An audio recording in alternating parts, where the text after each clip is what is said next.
Yo, good morning. Magandang buhay. Dito po tayo, punta po tayo sa ating shop. Yan. Ito po ating service. Yan, at medyo magulo. At di na po nakapaglinis kahapon at pinahinto ko na po si Utol. At medyo pagod na. Kasi siya lang po gumagawa rito. At ang gawa ng aluminum po ay medyo atumal po ngayon at mahina. Kaya kung ano-anong racket po ang pinapasok natin. Yan po, may gawa po tayong steel window. Pinuputol po natin at medyo matagal po ang proseso ng steel window. Yan. Ito po ang ating gawa ngayon, cabinet. Itong isa na to, kakabit na po natin yung kalati niya nakabit medyo hindi po pumasok kaya nagbawas po tayo ng konti. At ito po yung mga pinto niyan sa lower cabinet. May 900 series pa rin po tayo. Yan po. Bali, putol na po yan at assemble na lang. Unahin lang po natin itong mga cabinet at medyo matrabaho. Yan po. Sa ngayon po, ang aluminum po sa dami po ng gumagawa, medyo umihina po. Kaya po kailangan hanap pa rin po tayo ng alternative para sa ating pagkakakitaan.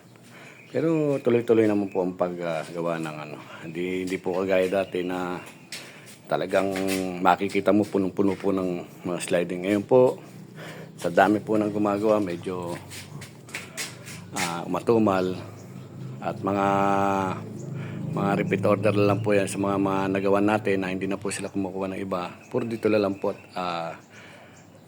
subok na po tayo na hindi naman po perfect pero quality po ang ginagawa natin. Yan po, maglilinis po muna kami mamaya ating mga gamit. Yan. At sinabi ko po sa inyo na medyo mahina po ang aluminum. Yan po, dinugtong po namin ang seal screen po dito. Yan. Seal screen po yan. Sa anak ko naman po yan. Yan, mahaba po yan. Sayang naman po ang space kung hindi magagamit. Kaya po, naman po natin ang seal screen.